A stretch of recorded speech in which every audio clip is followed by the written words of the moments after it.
Hey listeners, welcome back to 8-Bit Talk. I'm Luth, I'm Yafi. and today we're gonna talk about something you see everywhere but probably never think about barcodes.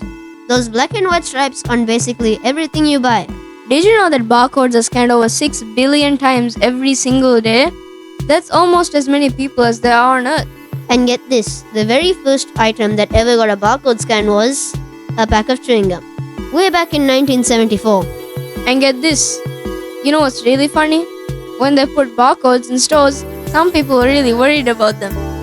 Really? Why were they worried about some little black lines? Well, before barcodes, every item in the store had its own price tag. But with barcodes, stores started putting prices on the shelves instead. Some people thought this would make it harder to compare the prices. That does sound kinda tricky. But I guess we're all used to it now. Yeah, and speaking of how barcodes started, want to hear a really cool story about how they were invented? Yeah.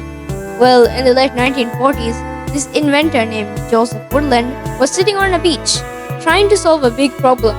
Grocery stores, which needed a better way to keep track of what they were selling, he started drawing lines in the sand with his fingers. Drawing in the sand? That doesn't sound very scientific. But that's when the magic happened. As he drew the lines, he suddenly remembered the Morse code. You know those dots and dashes used to send secret messages? He thought, what if we use these different types of patterns to represent numbers? That's genius. Sometimes the best ideas come when you're just playing around. But here's something wild. We almost didn't get these straight line barcodes at all. The first design was actually a bullseye shape, like a target with circles. Can you imagine how everything would look if we had circular barcodes instead of straight lines? And speaking of how barcodes look, some people have gotten really creative with them. Do you know there are actual buildings designed to look like giant barcodes? No way. Yes way. And there's one in Norway that's a bunch of tall buildings lined up to look like a massive barcode. And in Russia, there's a huge red building with a barcode pattern on its side. And it's not just buildings. Some companies make their barcodes super fun. I've seen ones that look like city skylines, trees, and even little characters. And here's a fun challenge for all listeners. Next time you're at the store with your parents, try to find the most creative barcode design you can. Take a picture of it if you can and have your parents share it with us. But barcodes aren't just about looking cool. They've pretty much changed how everything works. They help stores keep track of what they're selling, make sure hospitals give the right medicine to the right people, and even help deliver packages to your home.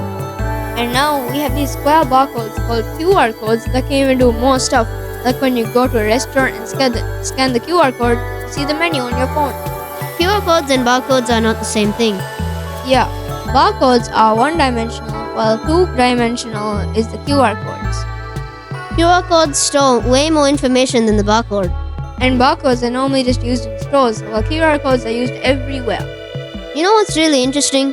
Even though we have all this new technology, those simple black and white stripes from the 1970s are still going strong. Sometimes the simplest ideas are the best ones. Hey, want to hear something really wild?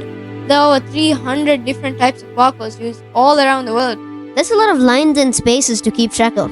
Time for our brain teaser of the day. Here's a fun question for our listeners. If barcodes are scanned 6 billion times every single day, how many times do they get scanned 1 year?